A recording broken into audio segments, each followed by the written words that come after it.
I've always just had faith that it would work out the right way. There are the expectations, and they're always unrealistic. When I go out on the court, it's like I'm free. I can coach. That's about as nice as it gets. The stress that you put on yourself is much more than what somebody else puts on you. I always say I've got more desire to win in my little finger than all the North.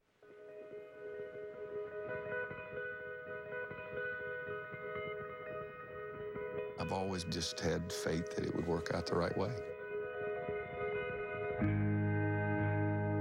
There are the expectations, and they're always unrealistic. When I go out on the court, it's like I'm free. I can coach. That's about as nice as it gets. The stress that you put on yourself is much more than what somebody else puts on you. I always say I've got more desire to win in my little finger than all the North Carolina people that have ever lived.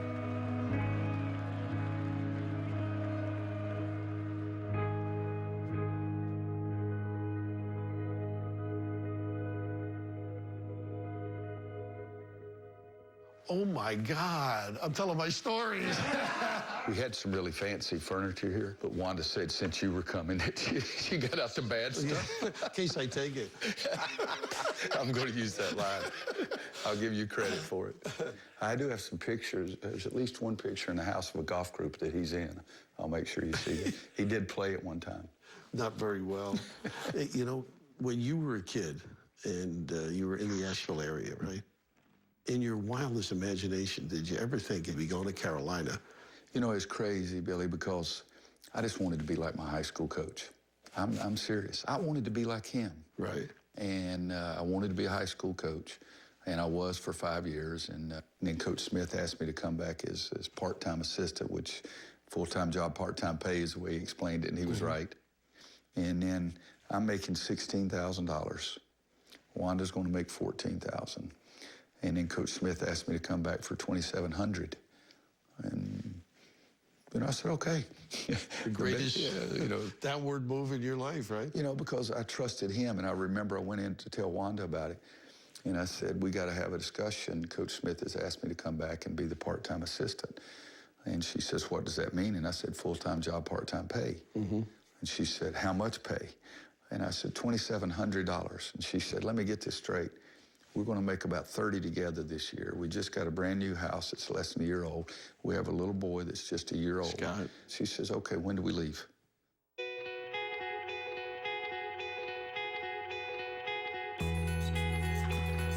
Straight up, straight up, straight up, hand up, box, box, box.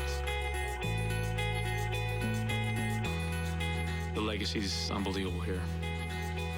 Coach worked hard to get there, but you got to appreciate where it started. I had a sister that was great and a mother that was the angel of the world. My father was gone. It wasn't the most pleasant thing, but there was love there. But all of a sudden, having the basketball family here at North Carolina was so big and so loving, and it was something that I did really love. And then when I became Coach Smith's assistant, I felt it even more. And that relationship was something that money can't buy. Whatever Coach Smith said to Coach Williams from the first day he hired him until tomorrow, Coach is going to take it to heart. Coach Smith allowed Roy Williams to reach this kind of success. Come on, Joel! Come on, Joel! Attaboy. All right, but hold up. But Joel, you just run in there. Denzel's got to take you, and it opens it up for James Michael there. My first impression of him was just how intense he was. He always says, I don't care about your feelings when we're playing. Come on, Bryce! Good! Righty! God dang it. Yeah, Coach is very competitive. That goes with anything he does. But that's just the way he's wired. Good, JP. Strong now. Strong. Atta boy. He's competitive, so that helps drive pushing our team in terms of trying to excel. He's a highly organized, he's a highly motivated person. I think it is who he is. Don't all that dribble in the same spot. You're freaking not going anywhere. I don't mind you dribbling between your legs behind your back if you go somewhere. He could be fiery when he had to be. Yeah! And in his mind, it's always competition. So you slash you over if you can. Good. Post up, Joel! I used to probably coach more by fear. I was afraid of losing, which I probably still have. If you don't do it my way, I'm going to run you to death at the end of practice kind of thing. And now I try to get them to want it as badly as I do. Good. Keep going. Atta boy. That's good. That way, JP.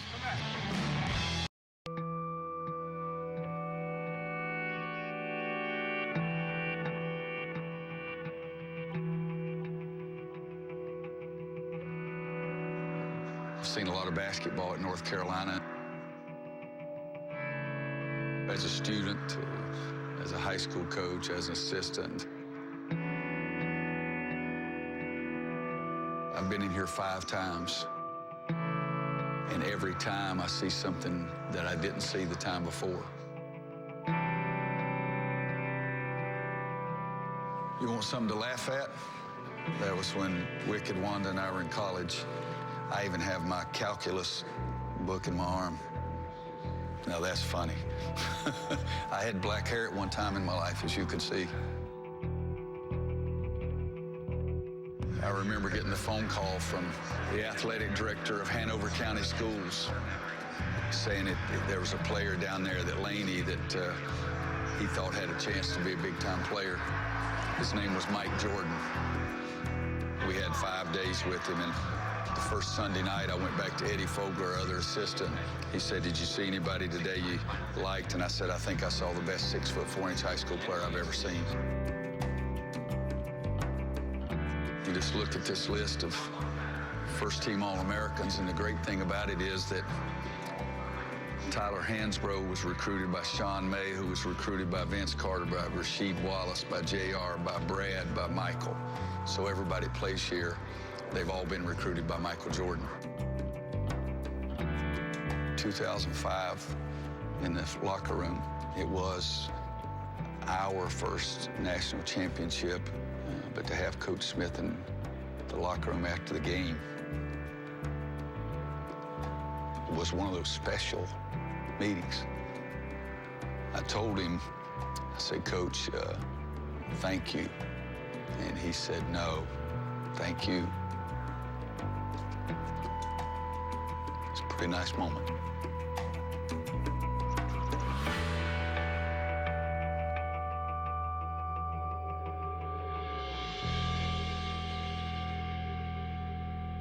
One time somebody said that Coach Smith was loyal to a fault. And he said, "Well, you shouldn't be able to use those 2 words in the same sentence." And I had the best teacher. He told me one time, he said, "On the court, we've got to do what's best for the team. But off the court, we've got to do what's best for the individual." And he never varied from that. There was never a time where he tried to talk anybody into not going to the NBA early.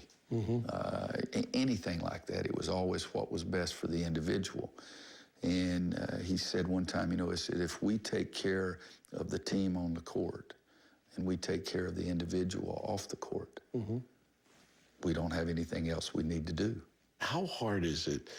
I know it's self-induced pressure, but how hard is it to maintain the expectation level? There are the expectations, and they're always unrealistic.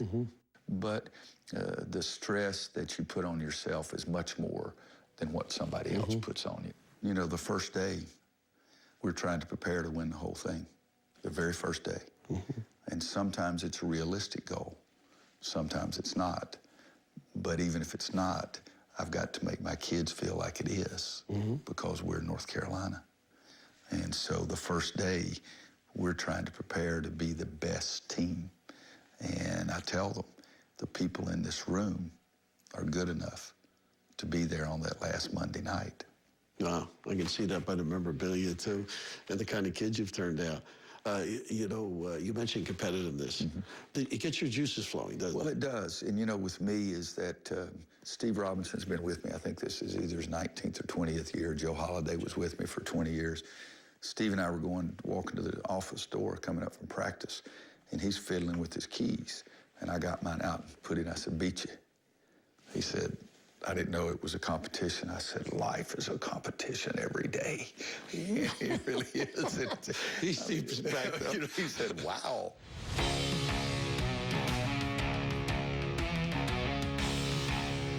3.6 miles. That way I can eat all those Krispy Kreme donuts all night. Some of us are tougher in this weather than others are. Some people have to have long pants on. Girl, watch out. God.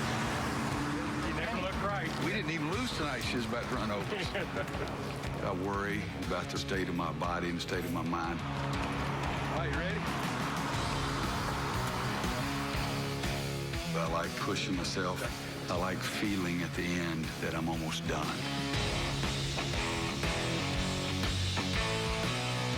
I don't know that it makes me look any better or feel any better, but I think I'm doing something. That's all we got. Got no more left. No more left.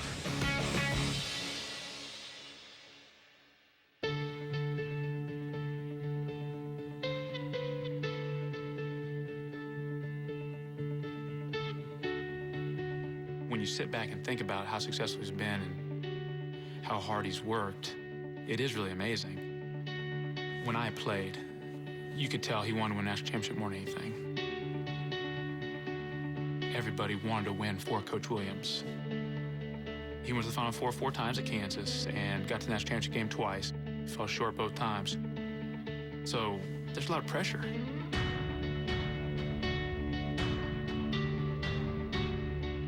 He had been through some turmoil and some tough times. So seeing Coach win, that was a lot of fun. Obviously, he didn't need that to validate his career, but he wanted it.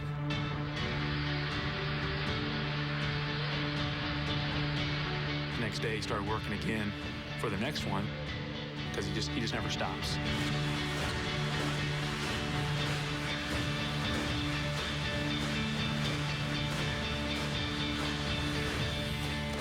I think if he catches himself being satisfied, he'll be disappointed himself.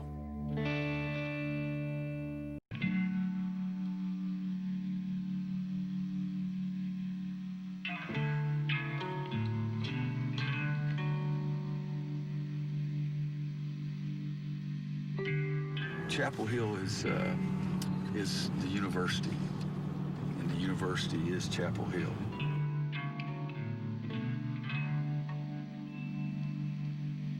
There's a feeling, it was described as a magical little village, and it's not a little village as much anymore, but you can walk down the street in Chapel Hill and feel good about yourself. It's about the only place I've ever felt that I could walk downtown and enjoy myself. And the feeling of the people that you have. That's something that's so strange it is hard to explain.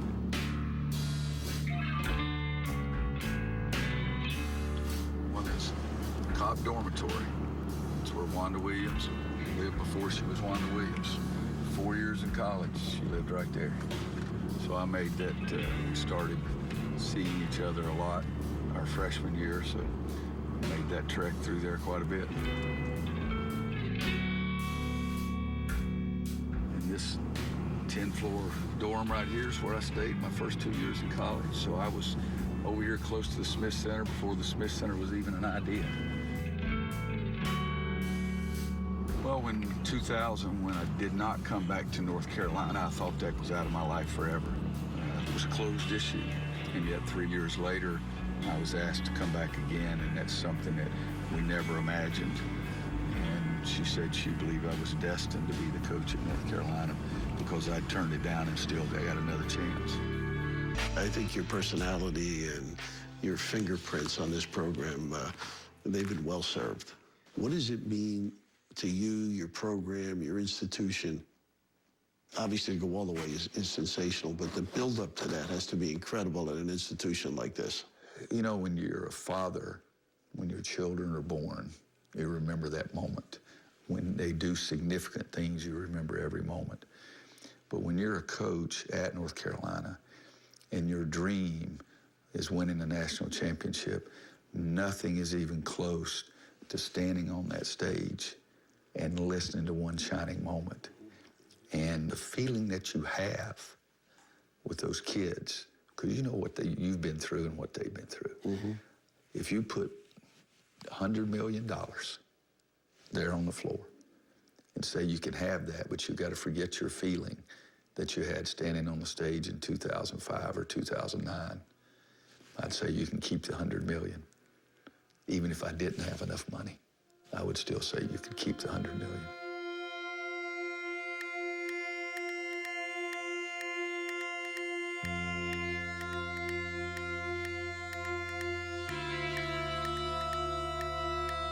You know, every coach would like talent, but every coach would really like experienced talent, because those are the teams that do have a chance to win the whole thing.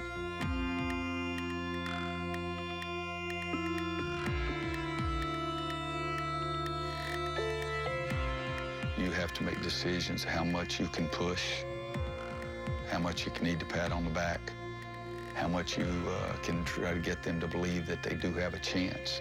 And I've been very fortunate because several of our teams really have had a chance.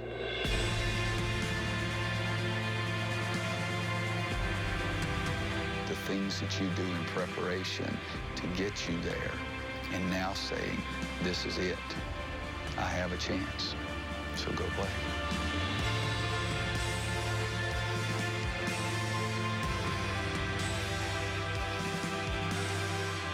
March Madness is madness.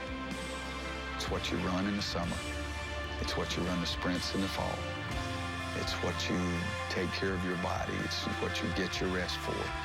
Because that month, everything that you do is going to be magnified. And if you're successful, what you do that month will build relationships and memories that will never leave you.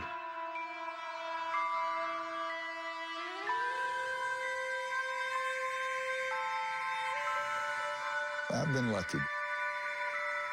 We're messing around basketball for a living. That's a pretty good life.